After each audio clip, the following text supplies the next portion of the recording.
Welcome to the Way to Go podcast. Bill McMinn, Steve Sargent. Boom. Hey. Good to see you, buddy. Good to see you, Glad too. that you're here. Well, you couldn't fist bump with your other hand? What does that to be that hand? I'm right-handed. What? You're right-handed? Yeah. You can't... He's having a tough time. I saw him struggling. Did you see that struggle? Let's talk about struggling as we get older. Let's talk about how our one hand doesn't move and the other hand. Aren't you glad to be here? Oh, I'm very glad to be here. Thanks for that warm welcome. Yeah. You're welcome. That's what happens. Dude, I wrote to you the other day just to pick on you. Like, I sent you a text, and I'm like, should I say this to Steve? Should I say this to Steve? Then I'm like, just go ahead and say it. No, That's I'm what going you to say say it. I did. Yeah, that's what you do, yeah. Oh, yeah, I said it. I'm right to you like, oh, man, I got a good one. But you notice I didn't say anything to you about the Eagles when they lost. No. I didn't say a word. You could have picked on me, though. It would be okay. I just saw defense wins championships, and they didn't have the right defense. So Yeah. They did the first half. Yeah, they just weren't there. You know, I just don't think they were good enough, and they should have stopped them at the last drive. Not worried about that. Come down to one questionable call at the end of the game. Well, you let them get down the field. You shouldn't have let them get down the field, and that wouldn't have happened to you. So, yeah, I just blame the Eagles for that one, and I was sad on Monday, and after that, I haven't really thought too much about it. Okay. Yeah, life's good. Yeah, Right, that's good. to be alive. It's not that big of a thing. But one thing we got coming up is Lent. I don't know. Yes. Do you guys ever do that? Do you do that? No, not officially. We don't. So we don't do the Ash Wednesday thing. Right. Like, we don't do that. We'll do 40 days. We call it 40 days of seeking God. So we'll start on Monday, and then we'll do that. So I'm looking forward to it, actually. Oh, yes. So Yes. do you do that for yourself, or do you just kind of? I do for myself, yes. Okay. Do you So what do you do? What's your part of it? I try to, I like to give up something, maybe like a food of some sort. All right. What are you giving up? I'm going to give up cereal. Cereal? That may sound like frivolous, but I eat a cereal pretty regular. That sounds like a great one to me. Mm-hmm. Yeah, I never thought about that, but I do eat cereal at night. I could give that up, but it wouldn't be a daily thing. We're giving up bread. Okay. Bread. Can you imagine? No pizza for 40 days. Yeah, that's right. No sandwiches. I told Jerry, I guess we'll make smoothies or something. I like smoothies, all right. I could use to cut down 5 pounds. Not eating bread's going to be a big step. I don't eat a lot of bread, but I do when you start thinking about pizza. Even then, I don't eat pizza a few times a year. What? Not that I don't like it. Well, what do you eat regularly? You've got to have some lean go-to, like some go-to fast food. Chicken, fish. Okay. It's more of, the animal world. So you cook it yourself. You're not like eating Well, out. I do cook it myself at times, but we have people at work that cook. Okay. So I eat at work often. And I have a couple of favorite places I go. I go to Tony's Deli, and then, I go to Lakeway. So between the two of them, they keep me. So fish and chicken. Yeah. So, yeah. Big, well, no, big. I get it. Like, you have to have a lean, too. Like, you're busy, that you got your lean on food. You know what I mean? Hey, we're busy tonight. We got a lot going on for us as pizza. So, I mean, I eat pizza probably 3 times a week. Oh, easy. wow. I eat bread almost every day. We'll go to the West Side Market just to get bread. I mean, we love bread. We love cranberry bread. I was eating rosemary olive oil bread. I like jalapeno cheddar bread. I like Italian bread. Maybe if it's bread, I like it. So I need to cut down on eating bread. So I don't mind it, but that's one thing we do, sacrifice. Is there anything else you're doing for that 40? No, not in particular. Okay. We're gonna have Fast Fridays where we fast on Fridays for different topics, and then we'll do our joint church devotional that you can just pick out anything on the U version of the Bible, that U version app. We just pick one out, send them the link. People can jump in and just kind of read every day. I'll try to pray with my wife every day, through the Lent time, which that's kind of a special part of it for me. What I give up is a special part of it for me too.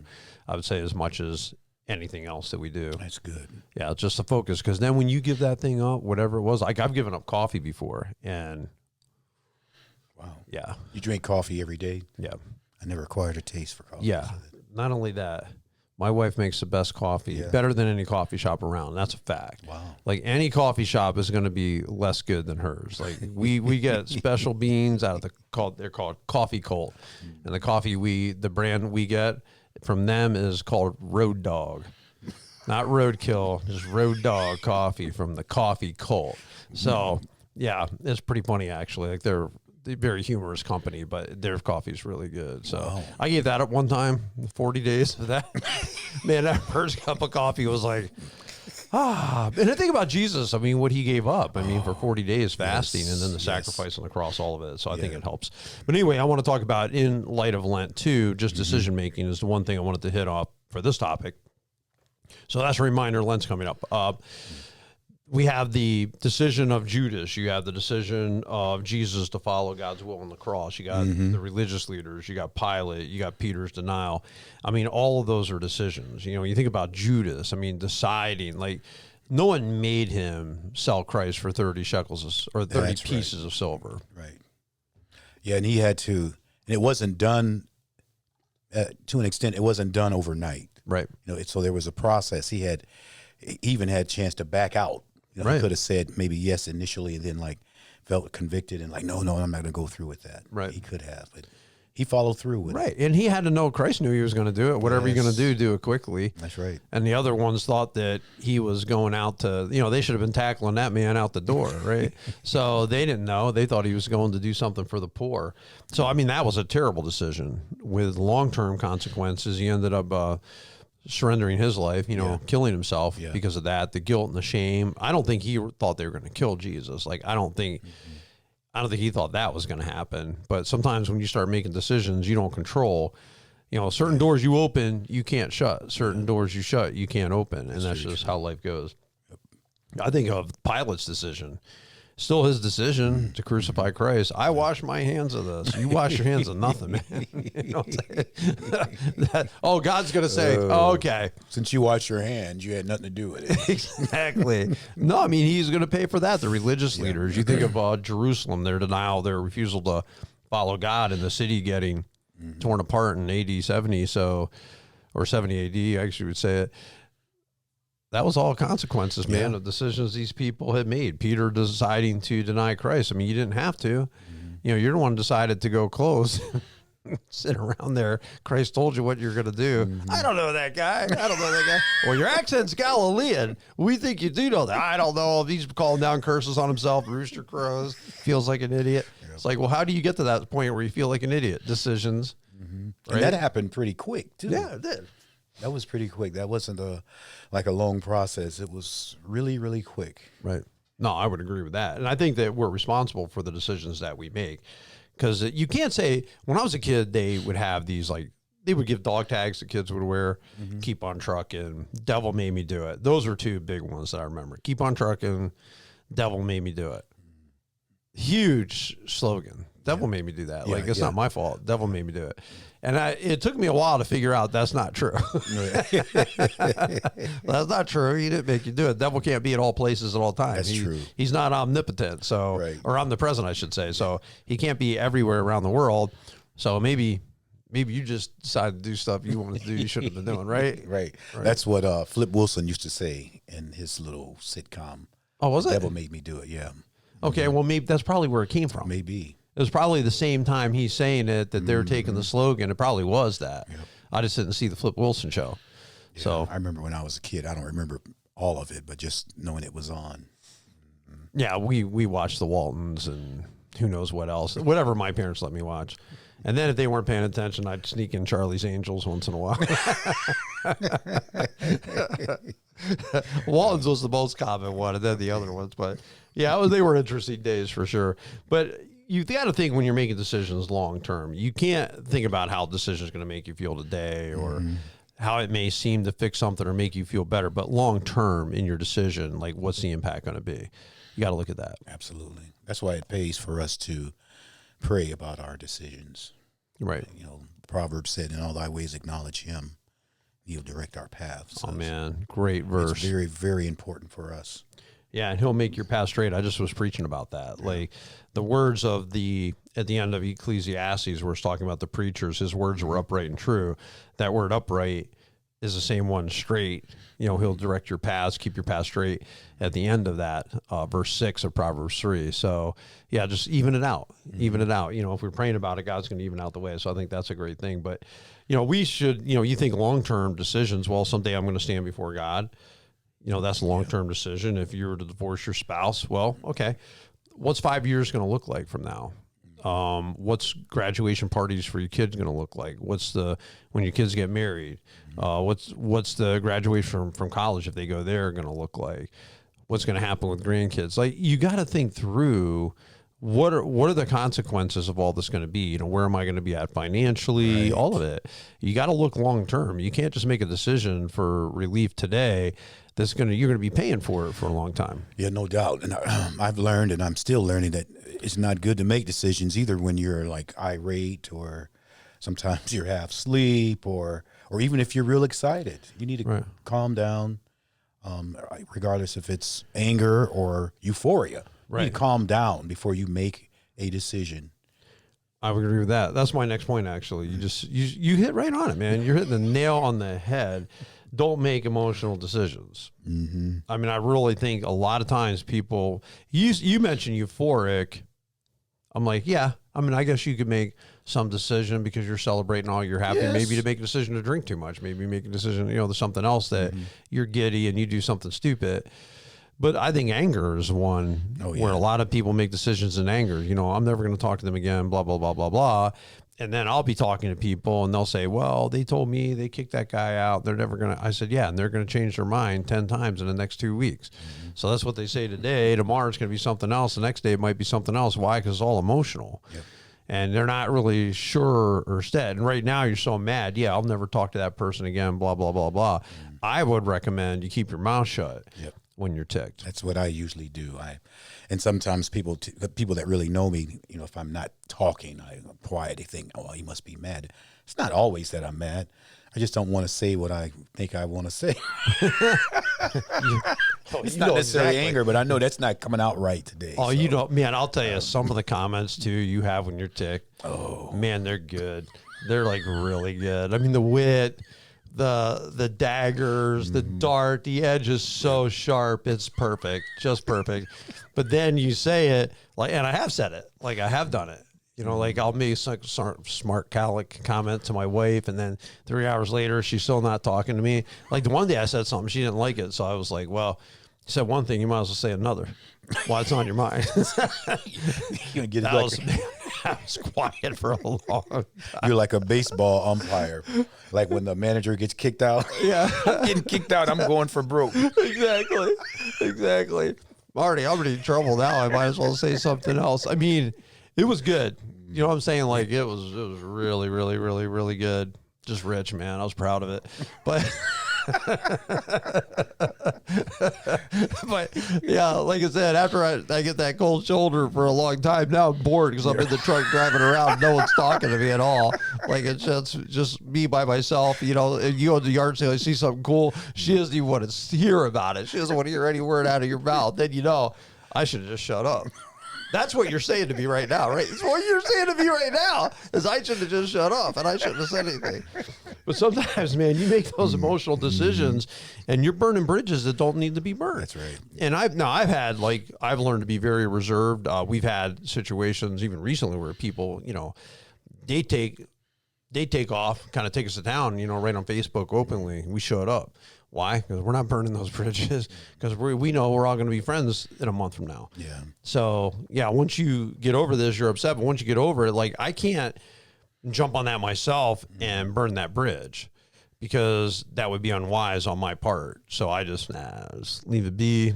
It's okay. I don't need to jump in here right now. That's right. I don't need to be saying something that they'll never forget. Mm-hmm. You know what I'm saying? Oh, yeah. And one of those things that we do in those moments is, if I get real mad at you for some reason, and then I may just tell Mark how terrible you are, then next week you and I make up. Now Mark thinks you're the worst guy in the world because I just poured out on him everything I thought about you and all, in my anger. Or he already knew. And then how do you make that up in Mark's eyes? Right.